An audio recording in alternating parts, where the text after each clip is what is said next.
Alors, moi, je considère qu'aujourd'hui,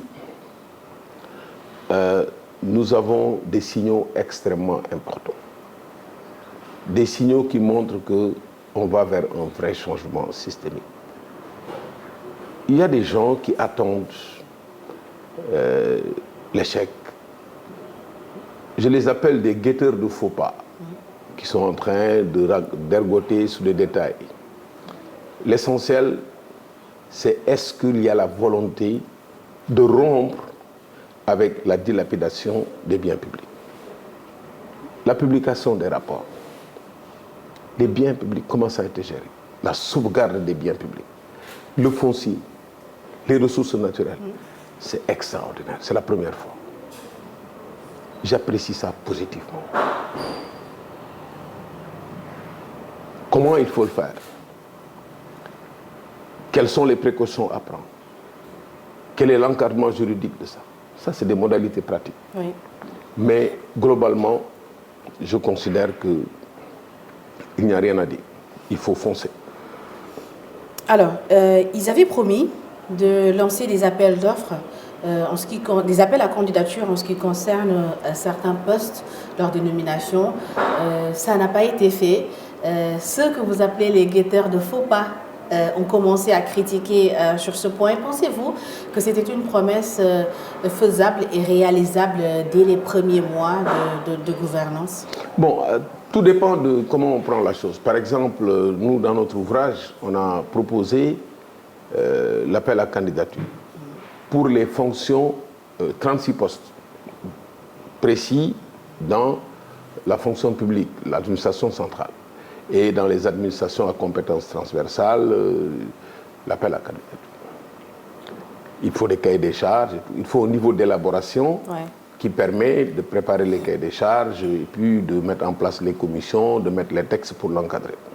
En attendant, on peut parfaitement mettre des nominations intérimaires. Tout à fait. Parfaitement. Rien ne s'y oppose. On peut également commencer par certains postes, progressivement, 5 postes, 4 postes, 10, et se donner comme plan que dans les 2 ans ou dans les 3 ans, dans les 4 ans, tous les postes ou bien, etc. Est-ce qu'il y a des postes qui ne peuvent être confiés qu'à des associés, qu'à des... Non, ça n'existe pas. C'est-à-dire qu'on ne peut pas associer l'occupation des postes publics à une appartenance politique.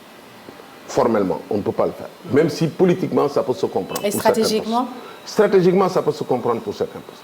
Maintenant, pour les postes qui relèvent d'établissements publics, ce sont les conseils d'administration qui doivent nommer les DG. Donc, il appartient au conseil d'administration, sous les instructions de l'État, de préparer les dossiers. Il y en a qui le font déjà, pour choisir et après informer le président et le premier ministre des choix opérés, et c'est ça qui est validé par décret.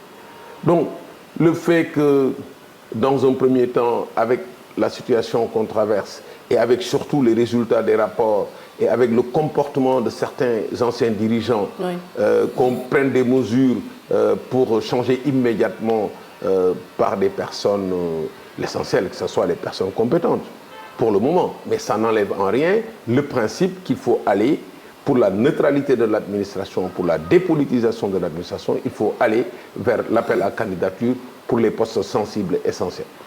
Donc, je pense que les guetteurs d'alerte, il ne faut pas leur donner du grain à moudre, ils n'ont qu'à attendre. Ils sont restés ici pendant combien d'années à dire publiquement que celui qui ne gagne pas sa commune perd son poste. Ils ne peuvent pas donner de leçons sur l'appel à candidature. Je pense qu'il faut arrêter ce débat-là.